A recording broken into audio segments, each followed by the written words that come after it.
Bapak,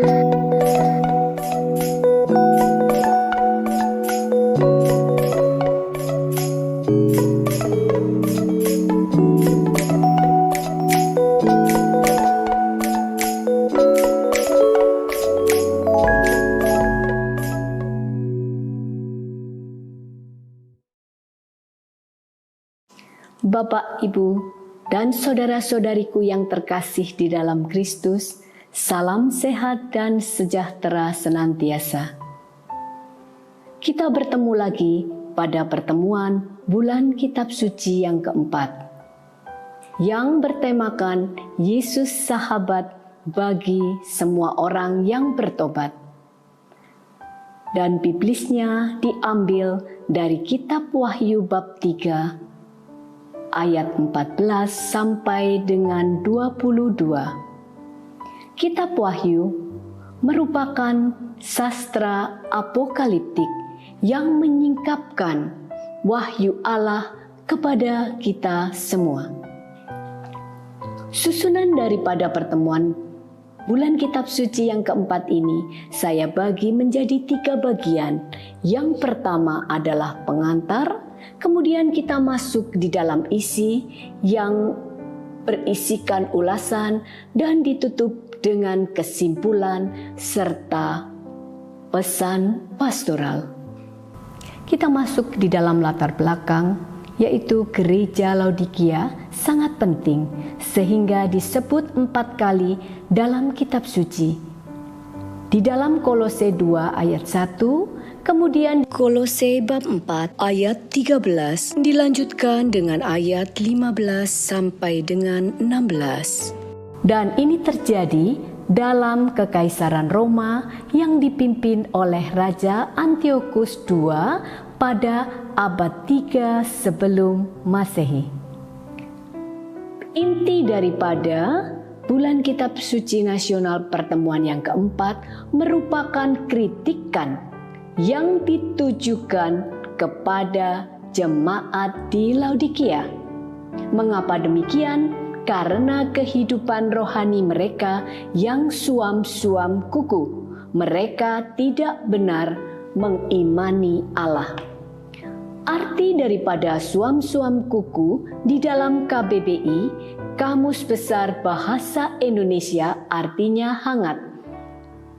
Yang berada di tengah-tengah, tidak panas dan tidak dingin.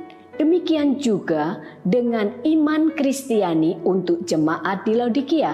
Mereka tidak benar-benar semangat menjalankan ajaran Kristiani, tetapi mereka menyembah berhala. Sedangkan suam-suam kuku untuk jemaat modern adalah perilaku bagi umat beriman. Mereka seringkali melakukan fitnah demi jabatan di sebuah pelayanan. Sekarang kita membandingkan antara gereja dan masyarakat. Dahulu situasi penganiayaan dan pengejaran jemaat oleh penguasa Roma yang terus-menerus menyebabkan jemaat frustasi.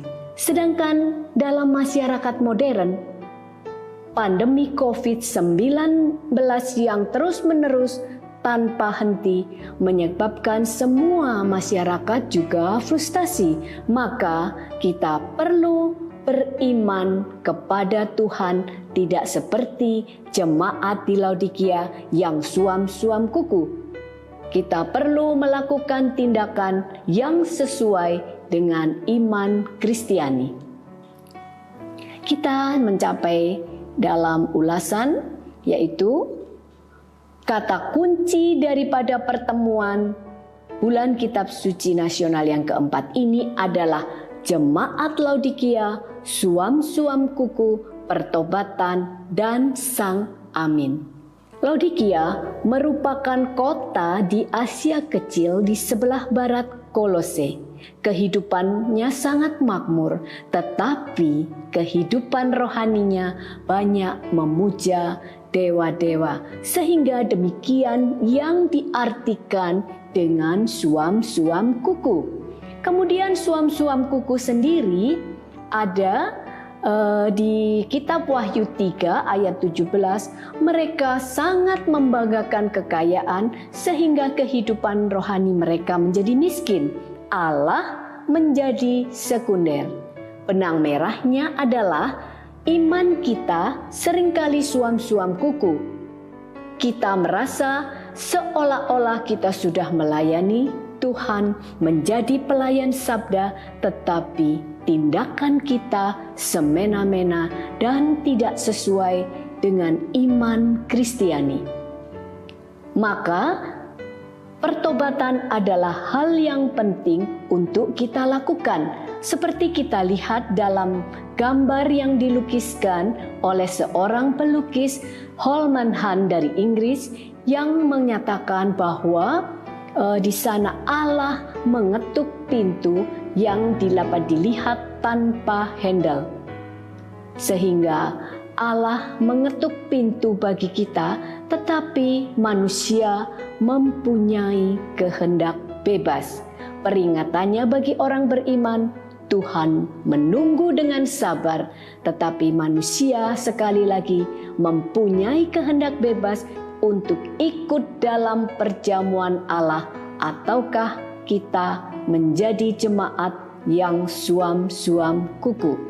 Dan yang terakhir adalah Sang Amin, pesan kemenangan Allah bagi manusia.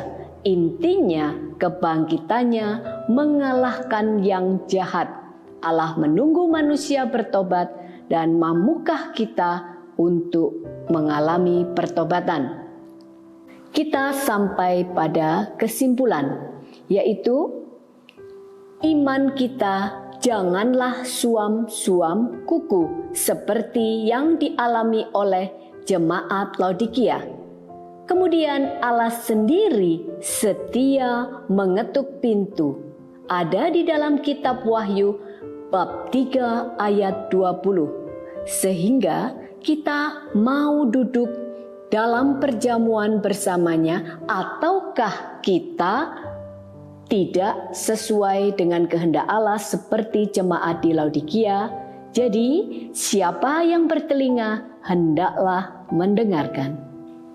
Akhirnya kita sampai kepada pesan pastoral dari pertemuan Bulan Kitab Suci Nasional ini, yaitu penyadaran diri kita yang terus-menerus, sehingga kita dapat menyatukan kesedihan dan air mata kita dengan sengsara Yesus. Bagaimana cara kita melakukan penyadaran diri, yaitu kita bisa melakukan latihan rohani seperti yang disebutkan dalam latihan rohani Santo Ignatius halaman 203. Kemudian yang kedua adalah kita berdoa, kita mohon rahmat Tuhan, kita bertobat dan mampu mengampuni sesama.